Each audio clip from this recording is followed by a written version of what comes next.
L'économiste Daouda Tal est avec nous depuis Dakar. Bonsoir Daouda. Alors Daouda, cette annulation de 20 milliards de dollars, est-ce que c'est une bonne nouvelle pour le continent africain? Ce qui pèse dans le budget des pays africains en général, c'est le poids de la dette, c'est le service de la dette, c'est-à-dire le nominal qui est remboursé plus les intérêts. Donc la plupart des pays africains ont des budgets déficitaires, c'est-à-dire des recettes qui sont moins importantes que des dépenses. Et parmi ces dépenses-là, il y a les dépenses liées au service de la dette. Donc ça va alléger quelque part ce poids-là.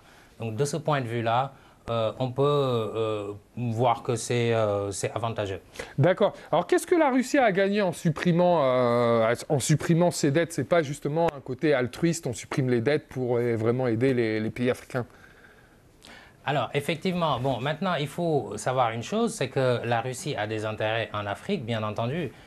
Cette annulation de la dette peut être lue également sous cet angle politique. C'est-à-dire que l'Afrique, aujourd'hui, est un continent qui intéresse tout le monde, d'un point de vue des ressources naturelles, d'un point de vue également du poids démographique à venir, parce que c'est le continent qui va avoir le poids démographique le plus important en termes de croissance démographique, on va dire. Et donc tout ça, c'est un marché à conquérir pour tout type d'industrie, notamment pour les industries dont la Russie s'affiche en leader dans le monde. Donc il y a un intérêt, bien entendu, de la Russie à côté des grandes puissances que sont l'Europe, la Chine et les États-Unis. Alors est-ce que la Russie-Afrique, c'est un partenariat gagnant-gagnant, tu penses?